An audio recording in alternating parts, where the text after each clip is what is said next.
wonderful people. My guest today is Sam Sayer, founder and creative director of DeType.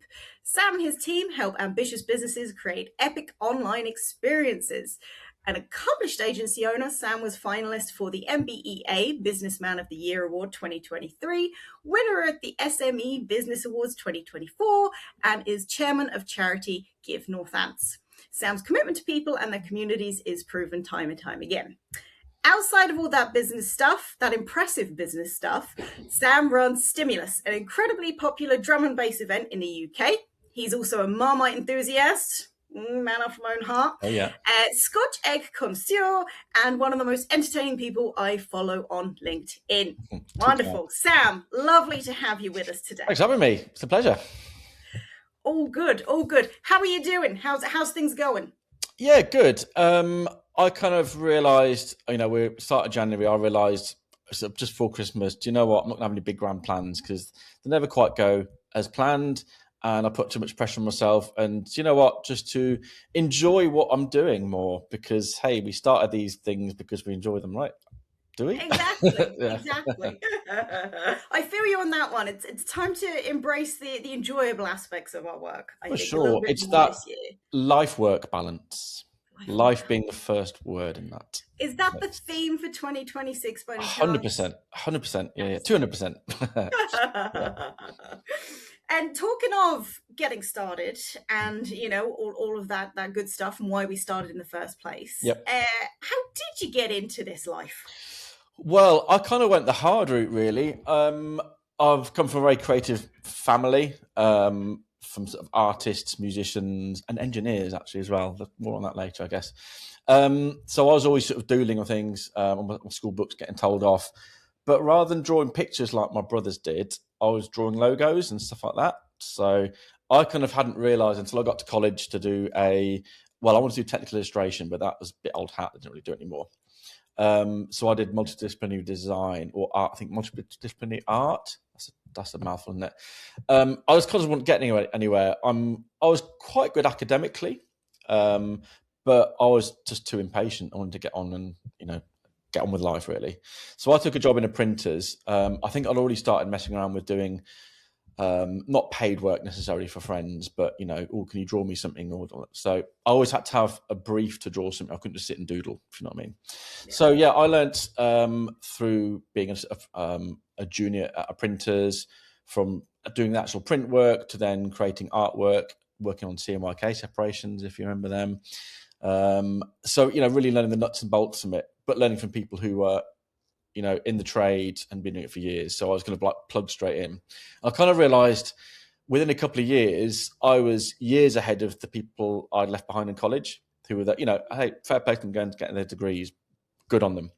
But I felt like I leapfrogged a little bit. I was just keen to get stuck in. That led me to do various, I was always doing sort of freelance bits on the side, probably for not knowing near enough money, but it was fun. I enjoyed it, right? And I took the leap then to go freelance as a freelance graphic designer. That didn't go too well. And it's just hard finding clients, right? You think, I've got a few people who are going to give me regular work, right? Oh, right. They've given me 2 jobs. Ugh.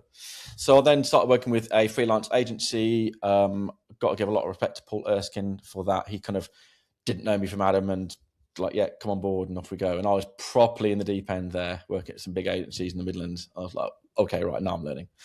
I think that was good, a good sort of foundation, because I learned what worked well and what didn't work as well.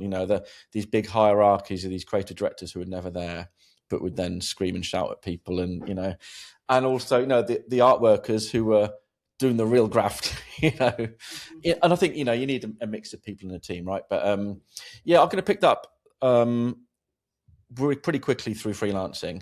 Took a role at a creative agency for a little while, just for some stability. It can be exhausting finding new clients all the time, right? And then I had fully picked up my own bank of clients from that, made the leap, worked with a big prop tech group for a number of years, and the rest is history, really. And I think really from doing branding and graphic design, more often than not, we'd be doing homepage visuals. And then we kind of were doing less and less brochure designs. I thought, do you know what? I'm going to sort of make the official leap into websites now. Can't be that hard, right? And it Famous last is. It words. is.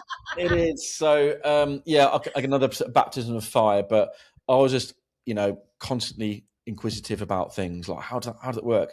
How do I make that thing to slide? And I would spend far too long. This is way before YouTube really was. Well, I mean, YouTube was a thing, but you had to buy a book to find out, or just be bloody minded and find out. So, that kind of got me into it. I guess I was always into the very visual aspect of it, but also things interacting and moving and just the more immersive experience. I got involved in animation for a little while as well.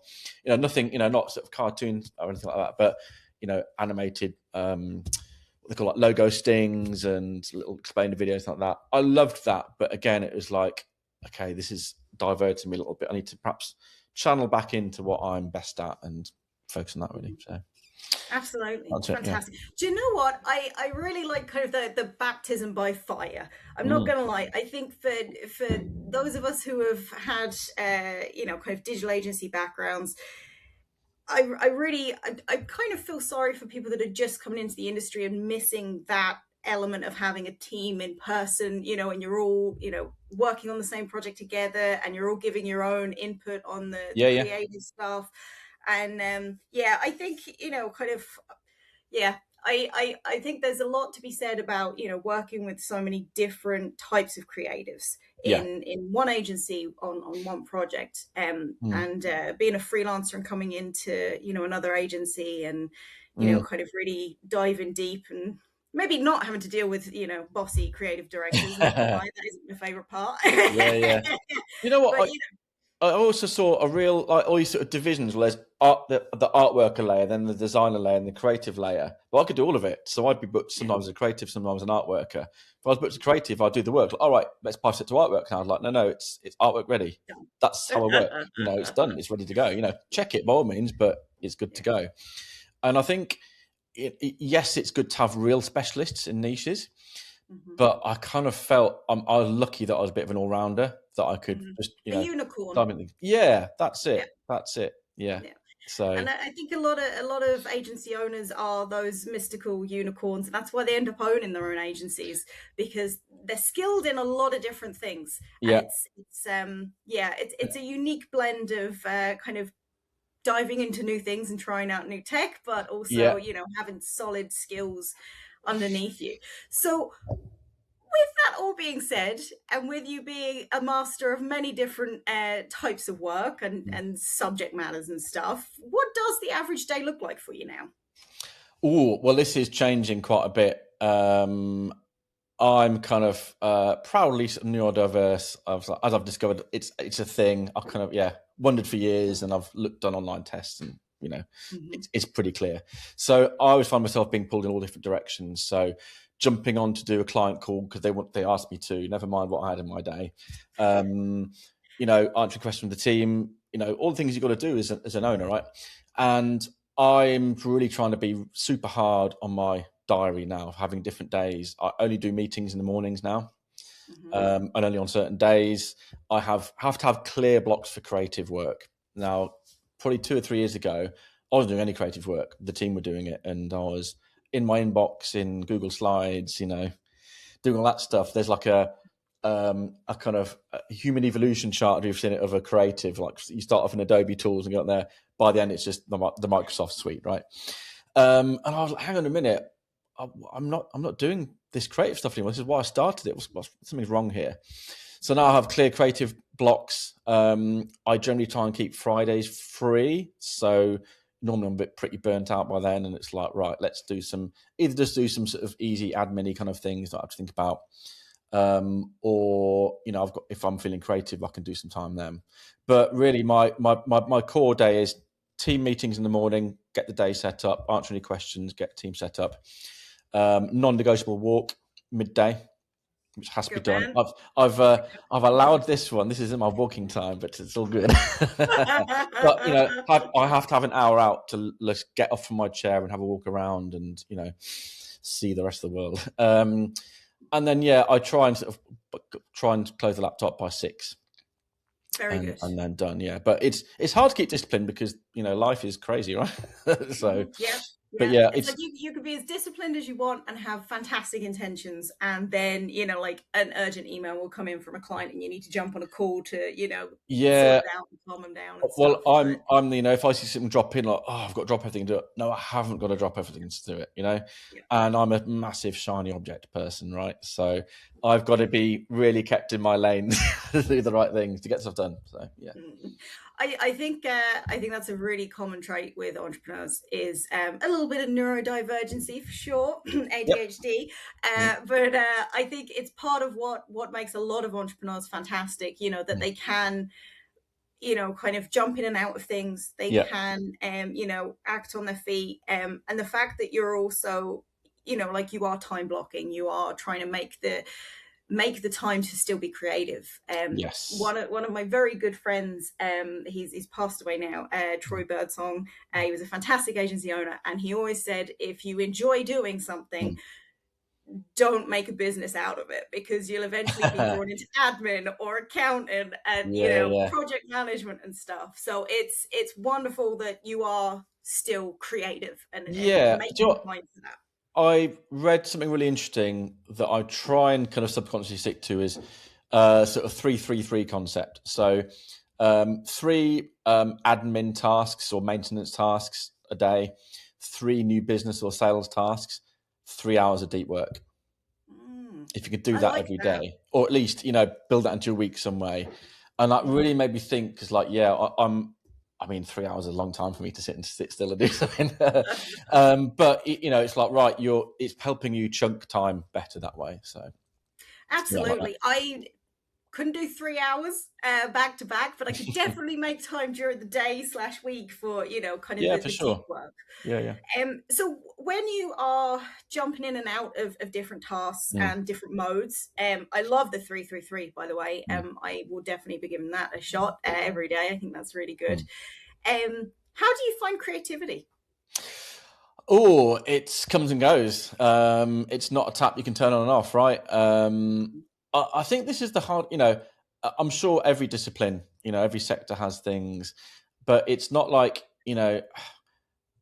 if you're building a wall, there's going to be certain dimensions with so many bricks, and you can roughly calculate how long it's going to take to build that wall, right? Mhm. With creative, there's no one answer. There's infinite answers.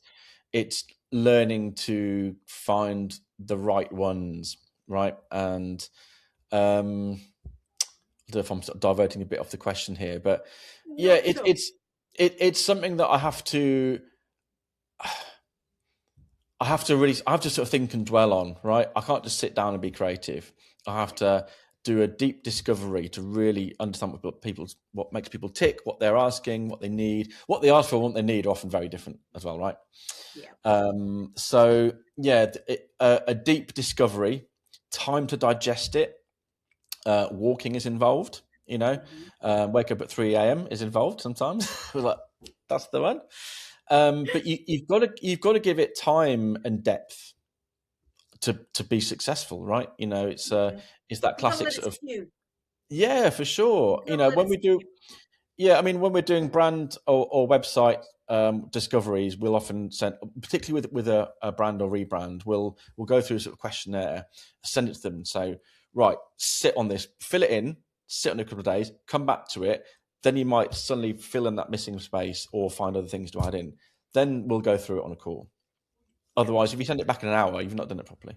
No. So Yeah, you haven't gone deep into it. I think it's the yeah. same with creative, kind of if somebody was to Mm. send me a brief, and you've completed the work in half an hour, I don't think you've Yeah. given it the real attention that it needs at all. No. And I think that's part of what makes being a professional creative quite difficult, because Yeah, yeah. sitting down from 9 to 5 and going, okay, I'm going to be creative right now, it doesn't work like that. Like you say, 3 a.m., I think every creative I know has a little notepad next to their bed, and it's just Yeah, like, yeah. wow, that's a good Yeah, idea. all these weird squiggles in mine of like, that was an idea for something, but what was it? Yeah, Who I knows? think I don't know, it feels like a bit of a cop out. It's like, hey, like I'll know when I see it or know when I do it, sort of thing. But it kind of is the case, really. There is an element of that. Yeah, Absolutely. Absolutely. I think I've learnt. I'm lucky that I'm quite empathic. I can generally get a good feel for someone or what they're saying and kind of distilling that into something. I know I'm kind of lucky with that trait, but I also learned from my freelance days when it's invoiceable. You know what? Freelancing is, I'm going to say something that might be a bit controversial. It's awful. It's freaking awful. It's difficult. I think it is a very good way of learning a lot of key skills of, delivering on time, being aware of how much things cost and how to make profit, and and sales and networking as well. It's very difficult. It is not for everyone. But the skills that you learn from it, they can be transferred onto so many different aspects. Absolutely. But yeah, it's very good for, sorry, go on. Yeah, I was going to say, I think learning to, right, if I've got a big creative thing, right, start that seed first for anything else. I mean, like, open up Illustrator, whatever it is you're using, start jamming some stuff out and then leave it and come back to it. Don't wait until near, again, there's another, like a creative timeline, like, I've got bags of time, I've got some ideas, shit, it's got to be finished tomorrow. That's when you do the work, right? Yeah. No, I don't do that so much anymore. It does happen sometimes, but I've learned really to space out the process more. That's process. Huge. Yeah, that's huge. And I personally have struggled with that myself. I know it is a little bit of an ADHD trait to procrastinate and get things done at the very last minute. And I was notorious in school. I would do everything last minute when I first started, professionally. Last minute. Oh, it's due tomorrow. Oh, I need to get started. It doesn't work out well. It'll get you there, but it won't work out well. I've 100% done some of my best work the night before. 100%. Yes. Not all of it, but a lot of it. Yeah. But a lot of it. A lot of it. Yeah. But unless I've really given it time to this is, I know, probably an awful thing to admit to, but if I'm doing a discovery call on a Thursday, I'll allow some time at the weekend to go for a walk and I'm going to let my brain just twizzle this around and, immerse myself in it because I've got no distractions. I've not got any emails to look at. I'm out and about, hopefully not in the rain. But you've got to allow that process to happen. So it's how you structure it, I think. Yeah. Yeah, 100%. And I think the key to being successful and consistent as a creative person is having that process and knowing what works for you. So now that we've had a little bit of a chat about your creative process and how you get into things and how you deal with not being able to get into things, tell me a little bit about your brand and messaging, because obviously I know you quite well at this point, and kind of I follow you on LinkedIn and everything. I absolutely love your about page. I think it's a fantastic example of highlighting what makes you unique. It's fun and playful, but it's also very clear with its messaging of exactly what you guys believe and how you do it. I'm gonna grab some examples and then we could chat about kind of how you approached it, and if it was intentional and all that good stuff. So DeType.com /about, if you want to go straight to the about page. So we've got the kind of who we are and who we help and that kind of stuff. Amplify the simple, simplify the complex. Love that. Very, very key to what you guys do. So we've got all of the usual introduction stuff, the project stuff. Love the write-ups about you and Richard Woodall. And then as we go down, we've got an explanation of the name. So obviously DeType is you're like, how did that come about? Do you want to talk about, because it's obviously a very intentional name choice, do you want to talk a little bit about why you chose the name for new listeners who aren't aware of your background? Yeah, so this is a really interesting one actually. When I first started out, it was my DJ name was Samas. It's my name. My initials SMS, Sam backwards, it kind of worked. So it's Samas Design, right? But then I was like, I don't want it to be all about me. I want it to be a brand, a company sort of thing. It looks big, it feels bigger. So I was like, what do I call it? And I don't know, just DeType sort of came along because, I better explain the story now. So my grandfather designed the C-Type, D-Type, and E-Type Jaguars. Now the C-Type Jaguar was a game changer for Jaguar. It's their first foray into racing. C stands for competition, so it's XK120C. That absolutely smashed it at Le Mans, various other places as well. They were onto something. So my grandfather brought something quite unique to car design in aerodynamics. He was he got a scholarship to work at Loughborough University. To study at Loughborough University, automotive engineering, but also sort of aerodynamic engineering as well. So his first role was at Bristol Airplane Company, working on planes in the Second World War, looking at efficiencies and like that. But he was an artist as well. His grandfather taught maths and art, which is a bit of an unholy combination, really. Hey, it's a small grammar school in Great Yarmouth. So what are you going to do? So yeah, he was basically hired by Jaguar to get them race ready. How do we take this car to make it race ready? So the C-Type did phenomenally well.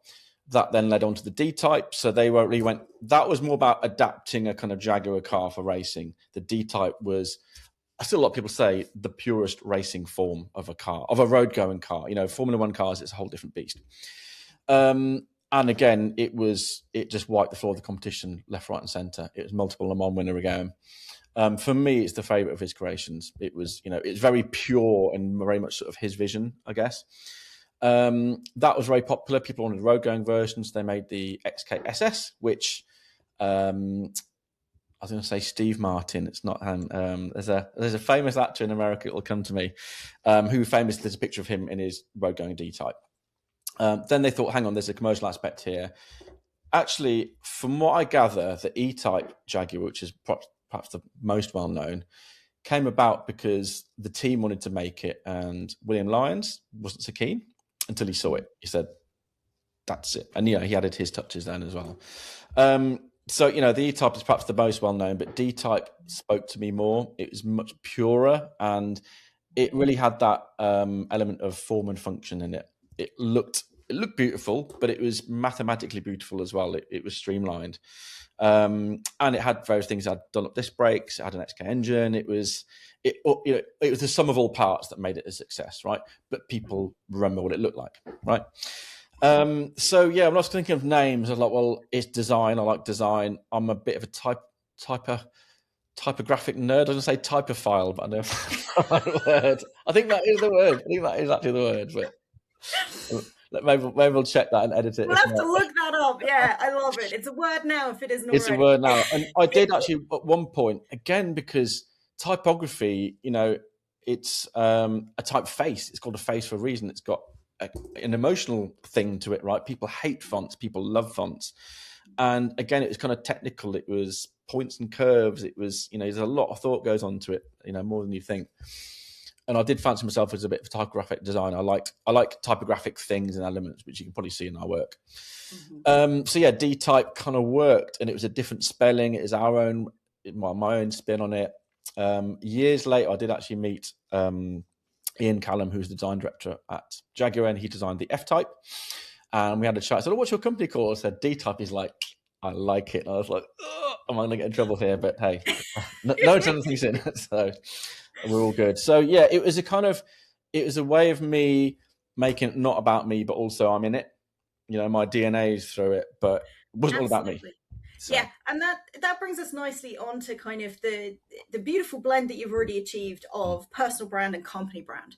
So, kind of obviously your personal brand is quite well known, kind of you've won a bunch of awards, but it's also lovingly wrapped around D-Type as well. So yeah. Although, kind of you get great traction on LinkedIn, kind of it's all leading back to D-Type and the company does reflect you as a person. Yeah. So, kind of we always say that the personal branding and company branding and the melding of the two is kind of a stage thing, Yeah, and for sure. You're already well on the way of kind of the company has its own branding with little influence still of Sam's DNA in it.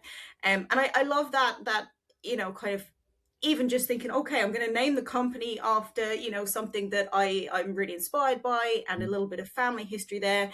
But it perfectly encapsulates everything. So, it encapsulates your approach to work, design, Yep. functionality, but also, kind of being at the forefront of everything really. So even, kind of I'm scrolling down the about page here, and, kind of your paperless office, and Yep. you are actively carbon neutral. So even though it's not something that you need to attain, it's something that you want to, because it is at the forefront of the industry and everything really. Yeah. So it's great to see you bringing that all in through the branding.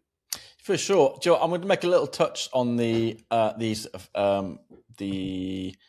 sustainability side of things. I've kind of, it's always been front of mind for me from my parents, really. And I follow a lot of these sort of classic Jaguar forums and things like that, just because I'm nosy and I want to see any mentions of his name, because there weren't many.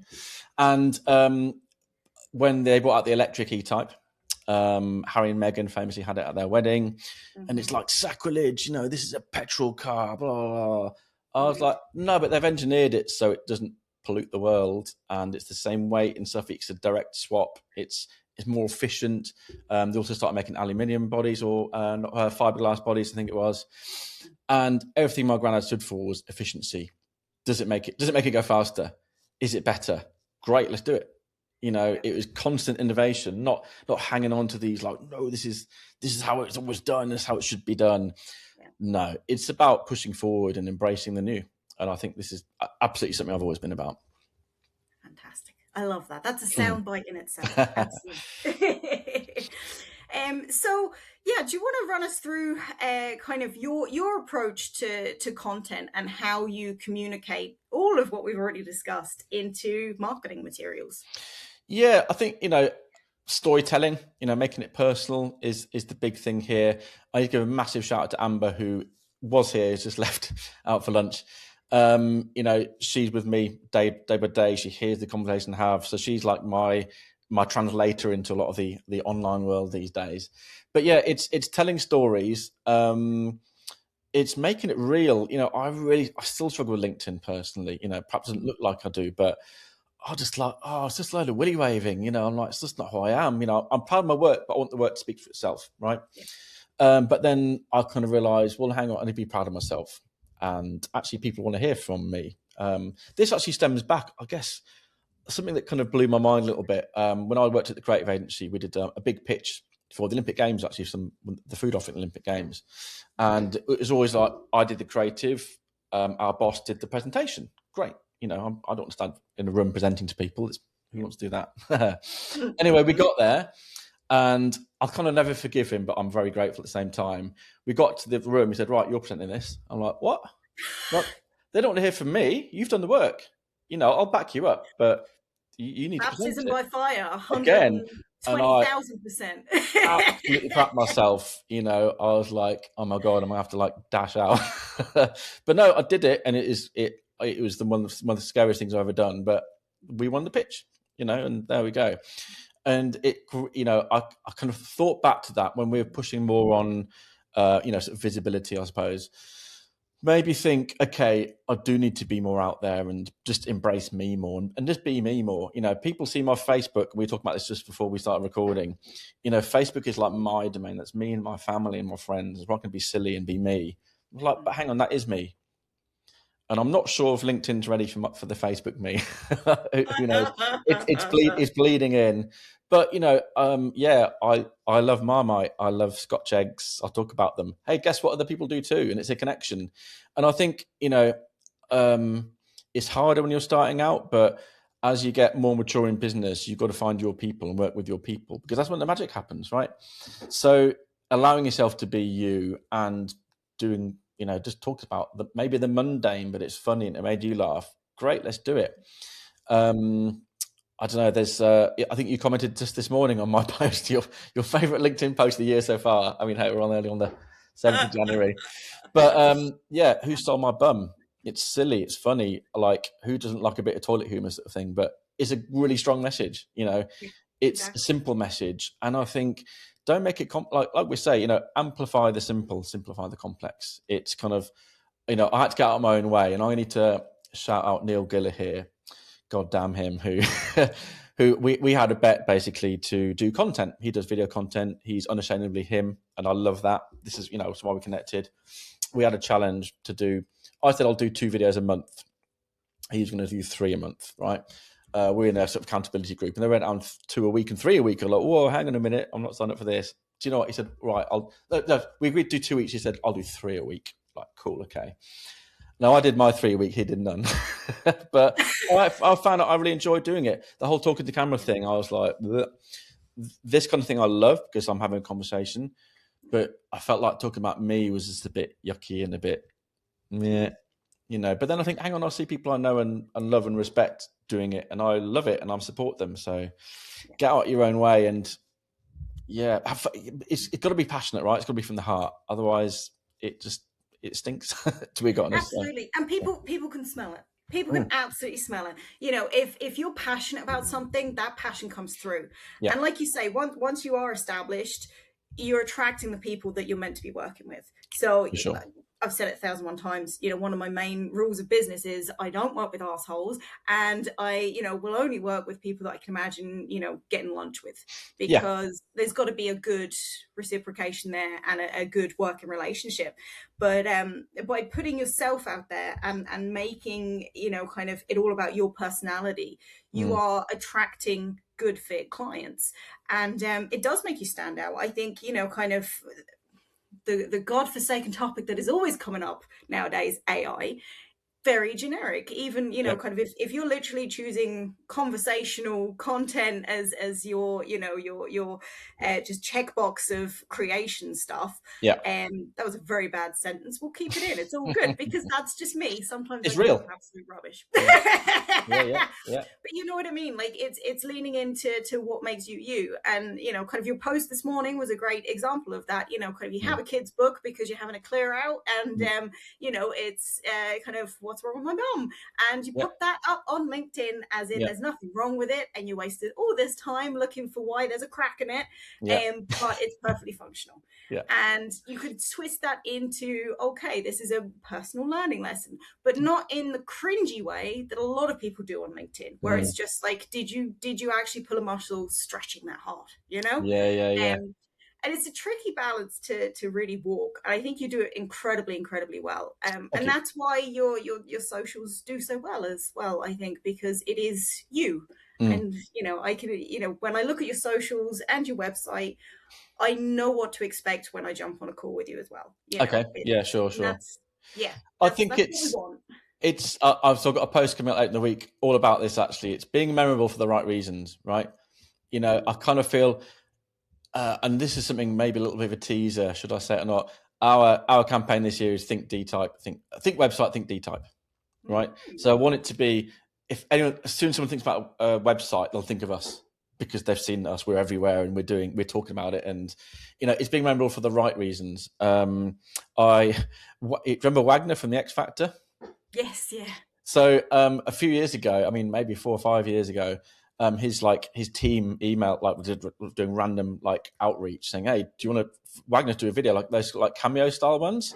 Yeah. We're like, yeah, I loved him because he just flew in the face of all these posers. I was like, yeah, he's awesome, crap singer, but I love the guy, So it was all about doing a best of being memorable for the right reasons. Like, the irony obviously is that he's memorable for all the wrong reasons, but I love him all the more for it, and he's just, again, unashamedly him. So I'm going to repost that later this week because I love it. It's just so stupid, but it's great. But being memorable for the right reasons and being front of mind for these things. People like Daniel Priestley do it very well. He's everywhere, and he talks about God, what does he talk about? I should know. This needs to be edited. Key person of influence, right? And that phrase is just so stuck in my brain now. It's like, you've got to be the person who does that thing, right? And that's been his mantra forever, and it works. Absolutely, it works. Absolutely. But you got to be consistent and got to be real. I think that's kind of the core takeaway of this discussion, but also 2026 of literally, you've got to be consistent and you've got to be real. That's the be all and end all, I think, is if you're showing up once a quarter and it's not very genuine, then you'll just be forgotten. And And do you know what I want to say on that? Who stole my bum post? Right, that was my first post in a real drought last year. Right, I hated LinkedIn. I did not want to be anywhere near it. I was like, oh, have I got to be this person really? And yeah, it was our biggest post ever, my biggest post ever, right? And it was Amber's idea. Well, let's post it again. It did so well, and again, it's outperforming everything else we're doing. And it's it's got that it's that magical mix of something funny, something silly, a message, a story, and yeah, that's it. And it doesn't feel forced either. I think that's the key to sharing these kind of personal stories. Mm. It's got to be real and it's got to be genuine, Yeah. And I think and a good point that you can reuse content that Oh, performs for well. sure. Yeah. Oh my goodness, repost it, people. Okay, get the most out of your Yeah, investment. I need to remind myself to do that. Or just because something didn't land the first time you do it doesn't mean it's crap. Yeah, Try it again. exactly. Yeah, Yeah, tweak and try again. That's all we can do. absolutely. So we've discussed creativity, we've discussed everything else, we've Yep. discussed personal trials and tribulations, and how to get the most out of everything and put in life possible. Mm. For you, what is the best and worst thing about being a founder? That you get to write the rules, Mm-hmm. but it's all on you. If you've created a monster, you've created it. Literally those things. It's funny. I kind of think I'm unemployable now, right? To think going for a job interview, I don't know, would it scare me so much? Maybe not so much anymore. I couldn't, But someone said to me a couple of years ago, every time you do a sales pitch is like going for an interview. And we do them every week. So That's a good point, actually. I think a lot of yeah. people think, oh God, nobody would hire me now, or oh, my skills are just like so Mm, broad or really specific that nobody would hire me. But yeah, mm. landing a new client is basically landing a new job Exactly. every single week. And we've got to keep doing them right. Yeah. Wonderful. And what's the best advice you've ever received? This I kept changing my mind on what it would be. Do great work and no money will follow.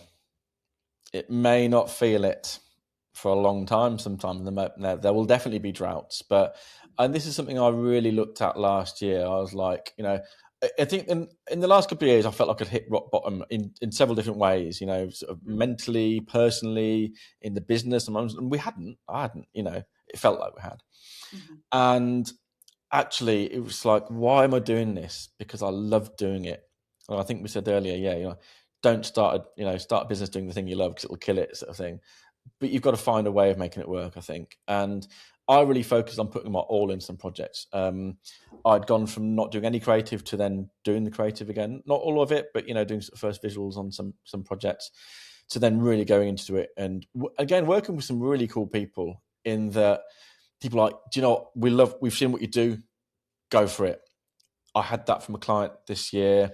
Just go for it. I was like, yes, this is what I've been waiting for.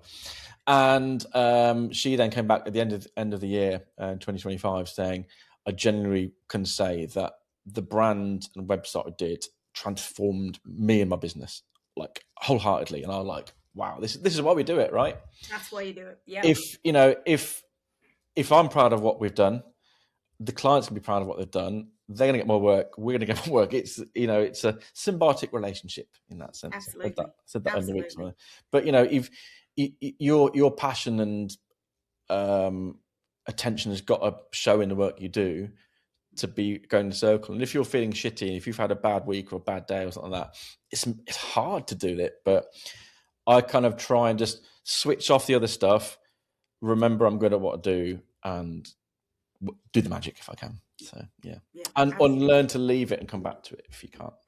Yes, I love that. I think kind of being a founder is a very different position to be in. When you work for other people, you get the choice to clock out, and you get the choice to disengage with work. When you own a company and you're actively working towards building it or recovering it or whatever issues you're currently facing, you can't switch off. No. And I've been there myself the last year, obviously with AI kind of coming up and, Mm. kind of disrupting everything in the world ever.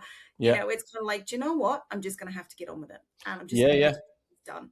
And Yeah. sometimes it is literally day by day, but the Yeah. fact Yeah. that Sure. you still turn up is everything. And I think that's really important for founders to remember, that Yeah. Yeah. they Yeah. are under more pressure than a lot of other people. Absolutely. Yeah. If you're going through hell, keep going. Right. Exactly. Yeah. Yes. Very British of you. Yeah. There we go. So finally, one last question for you, Sam. If you could give one piece of advice to anyone starting a business, what would it be?